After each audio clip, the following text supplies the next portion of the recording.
Hari ini saya telah melakukan PDP berkenaan dengan tajuk asid dan base dan subtopiknya ialah tindak balas penetralan.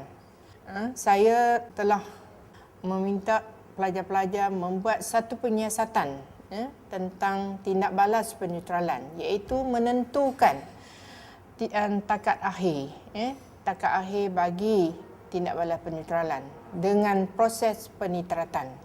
Dan sebelum murid-murid melakukan eksperimen, saya telah menekankan beberapa kemahiran manipulatif berkenaan dengan cara mengendalikan pipet dan burette, serta pengisi pipet yang perlu diketahui oleh murid-murid, dan juga bagaimana menuang larutan di dalam burette, dan juga bagaimana mereka mengendalikan proses titratan.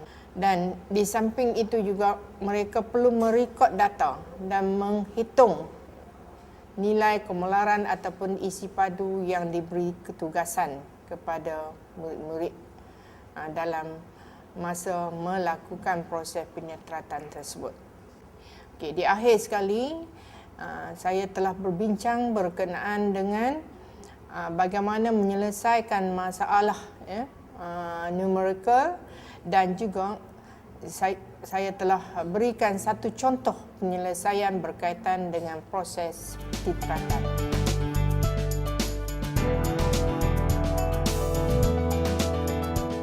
Okey, jadi kamu tengok bagaimana saya lakukan eksperimen ini ya. Ini adalah larutan natrium hidroksida. Okey, kita masuk sedikit saja sebab kita nak tahu perubahan warna. Okey. Yang kedua, kita masukkan air. Masukkan air suling. Lepas tu yang ketiga, kita masukkan asid hidroklorik. Okey, asid hidroklorik. Okey, asid hidroklorik. Okey. Jadi ini 3 larutan.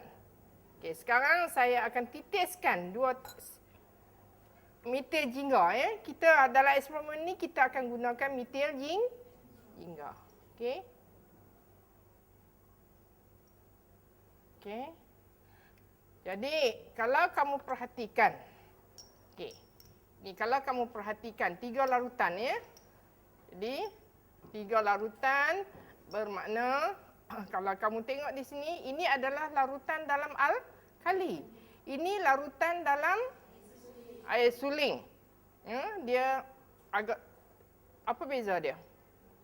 Nampak tak? Jadi kamu buat sendiri ya. Yang ni dia jadi warna merah ya. Okey.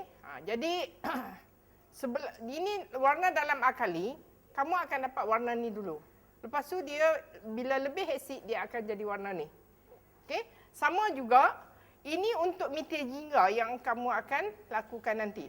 So dalam tamuji kalau kamu tak tahu ya, kamu nampak dia warna dia lebih muda, ya. Kamu boleh lakukan juga untuk phenolphthalein. Okey, saya bagi 2 larutan dekat kamu.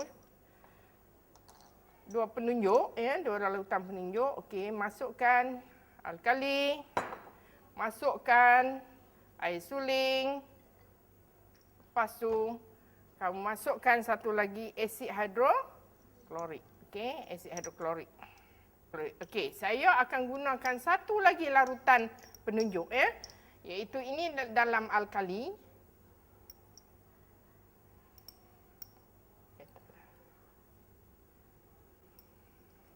Okey, ini dalam air suling dan ini adalah dalam asid. So, kita dapati bila kita masukkan, katalah kamu gunakan larutan phenolphthalein ya, penunjuk phenolphthalein. Jadi ini dalam alkali. Maknanya pertukaran dia daripada warna merah jambu kepada larutan tak berwarna. So titik akhir kamu bermakna daripada merah jambu kepada tak berwarna. Okey? Dan kamu masukkan larutan itu sehingga dia bertukar kepada tak berwarna. Dalam asid pun juga tidak berwarna. Okey? Setelah kamu tahu pertukaran warna, jadi sekarang kamu titiskan larutan dalam larutan alkali dan kamu teruskan buat eksperimen. Okey. Seterusnya kita akan lakukan titratan proses titratan. Jadi sebelum kamu lakukan proses titratan, saya akan tunjukkan bagaimana mengendalikan burette ini dengan cara yang betul. Bagaimana kamu pegang burette dengan cara yang betul. Okey, dalam proses titratan ni kamu boleh duduk dalam keadaan selesa. Okey, kita akan ambil 4 kali. 4 kali kamu ulang eksperimen ini. Itu yang pertama, ambil secara kasar. Okey, secara kasar. Yang 3 yang lain cuba kita lakukan dan kita cuba dapatkan nilai tepat. Okey. Okey, sekarang saya tunjukkan dekat kamu Okey, yang pertama sekali kita kena baca bacaan burette ini. Dan bila nak baca bacaan burette, apa yang penting di situ? Mata mesti setentang dengan meniskus. Okey, dan baca turun ke bawah nilai daripada kecil ke besar. Okey, jadi kalau ditengok di sini kita baca nilainya adalah 2.80. Okey, 2.80. Jadi 2.80 ini adalah bacaan burette bacaan awal burette. Okey, bacaan awal burette. Kita baca dengan 2 titik perpuluhan. Okey, saya akan tunjukkan menggunakan penunjuk phenolphthalein. Okey, kamu titiskan phenolphthalein 2 titis 2 titis. 2. Okey, jadi kamu dapat dan di bawah ni kita mesti letakkan jubin putih. Okey, kenapa kita perlu letakkan jubin putih? Okey, untuk menampakkan warna dengan jelas. Okey, kamu boleh duduk. Proses titratan kita tidak melibatkan pemanasan. Jadi kamu boleh duduk. So, saya lebih cekap menggunakan tangan kanan. Jadi bila tangan kanan, bermakna kamu pegang pegang kelalangkun dengan tangan kanan dan tangan kiri pegang burette dan masukkan sebegini masukkan sebegini. So, jadi daripada sini kamu tengok perubahan warna dekat larutan dalam kelalang kun. Kelalang kun ni ada larutan natrium hidroksida. Okey, kita mulakan titratan Jadi sambil kamu goncang. Okey. Jadi yang ni kamu tengok makna pertukaran warna kita daripada merah jambu kepada tidak berwarna. Okey, kepada tidak berwarna. Okey, sambil goncang tangan kanan goncang. Ini kita nak ambil nilai kasar. Okey, nilai kasar. Okey, hampir dah. Hampir hampir. Jadi sekarang kita masukkan. Okey. Nampak? Titik walau bagaimanapun mungkin dia ada terlebih 1 ataupun 2 titik.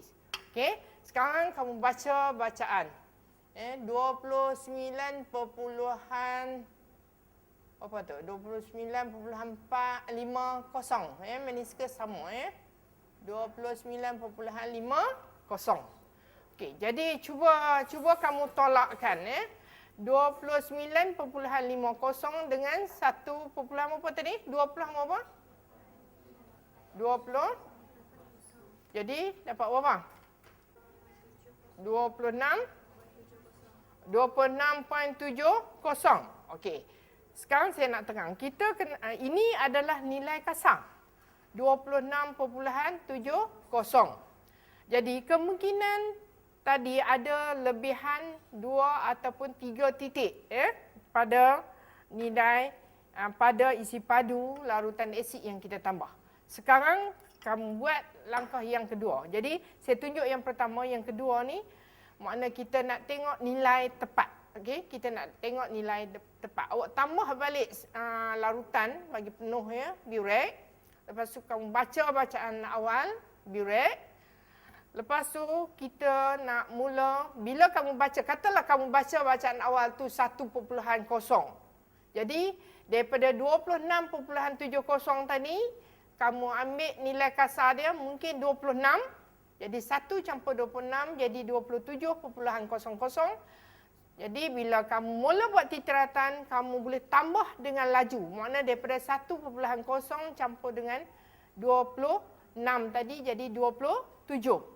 Jadi daripada 27 tu kamu tambah dengan secepat mungkin. Okey, tambah. Lepas tu bila sampai 27 kamu buat pengubahsuaian pada titik ni supaya dia menitis titik demi setitik. Titik-titik goncang, titik-titik goncang. Sehinggalah titik yang akhir menyebabkan perubahan warna daripada merah jambu kepada tak berwarna. Okey, sama juga kalau kamu nak gunakan metil jingga. Jadi pertukaran dia daripada warna kuning kepada kuning orange kepada warna jingga. Jadi yang kita tengok sini tadi, ya. Kita nak tengok warna ini dia bertukar. Ini adalah warna dalam air. Sebelum kamu akan dapati dia sebelum sampai warna ni. Kemungkinan bila kamu tambah dah sampai ni makna dia lebih. Asid dah berlebihan. Okey. Jadi sebelum sampai sini. Okey. Jadi ini pertukaran warna dia. Ya.